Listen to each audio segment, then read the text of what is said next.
وَلَقَدْ يَسَّرْنَا الْقُرْآنَ لِلذِّكْرِ فَهَلْ مِن مُّدَّكِرٍ اعوذ باللہ من الشیطان الرجیم بسم اللہ الرحمن الرحیم سورۃ الشورى، اور یہ سورت جو ہے اب ان 4 سورتوں میں یوں سمجھ لیے کہ کلائمیکس ہے، اس مضمون کا کلائمیکس نقطہ عروج یہاں آ رہا ہے، اور وہ ہے اجتماعی عملی توحید۔ انسان جو ہے ایک متمدن حیوان ہے، یہ مانتے ہیں سب لوگ، تمدن مل جل کر رہتا ہے، اسے اجتماعی نظام وجود میں آتا ہے۔ اجتماعی نظام کے مختلف پہلو ہم نے شمار کیے ہیں، ایک معاشرتی نظام ہے، اس سے بھی پہلے آئلی نظام ہے، خاندانی نظام ہے، پھر معاشرتی نظام ہے، پھر اقتصادی یا معاشی نظام ہے، پھر سیاسی نظام ہے۔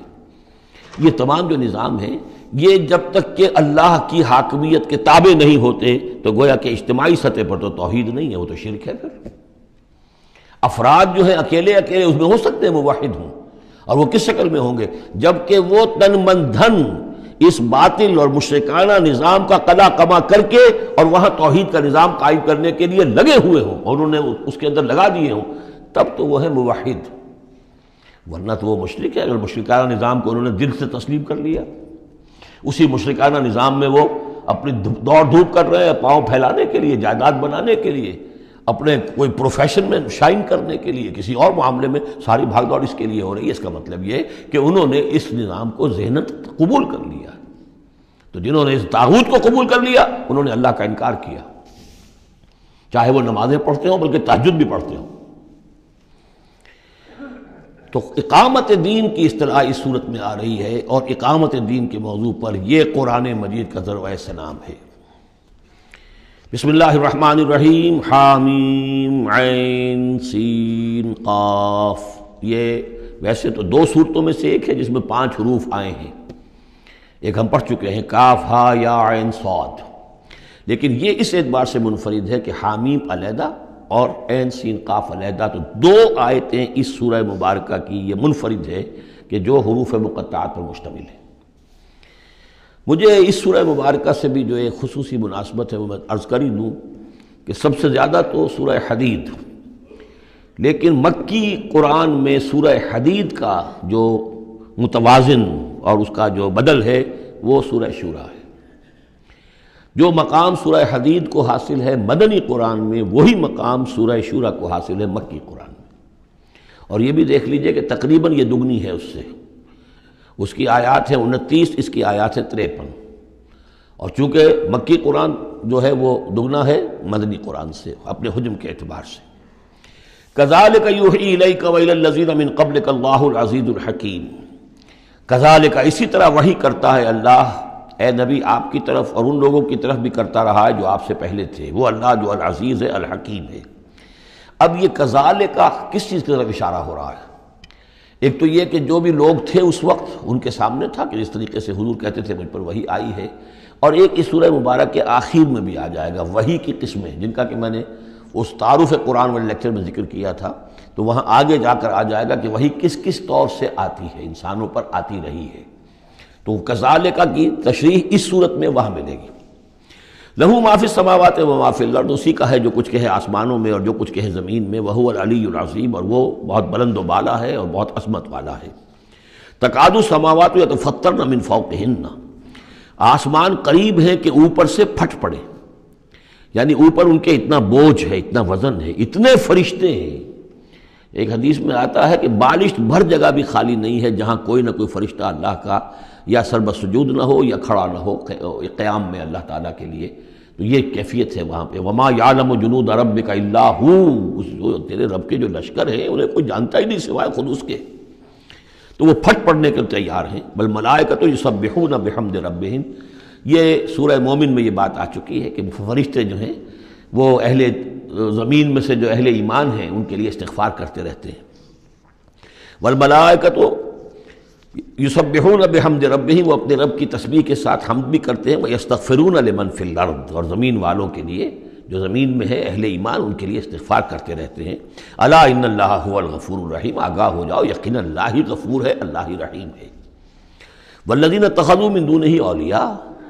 اور وہ ہستیاں کہ جنہیں ان لوگوں نے سمجھ لیا اولیاء، حمایتی، مددگار، بچانے والا، شافع، اور ان کے ذریعے سے تقرب حاصل کر لیں گے، اللہ حفیظ علیہم، اللہ تعالیٰ خود ان کا بھی نگران اللہ ہے، وما انت علیہم بوکیل، اور اے نبی آپ کو ان کے ذمہ دار نہیں ہے۔ وَكَذَلِكَ أَوْحَيْنَا إِلَيْكَ، کذالک پھر آ گیا، جیسے کذالک پہلی آیت میں تھا اور یہ 7ویں آیت میں بھی ہے، اس کذالک کا مفہوم آگے جا کے واضح ہوگا۔ اسی طرح ہم نے وہی کیا ہے آپ کی طرف اے نبی، قرآنًا عربیًا، یہ قرآن عربی، لِتُنذِرَ أُمَّ الْقُرَىٰ وَمَنْ حَوْلَهَا، تاکہ آپ خبردار کر دیں بستیوں کی ماں یا بستیوں کی جڑ،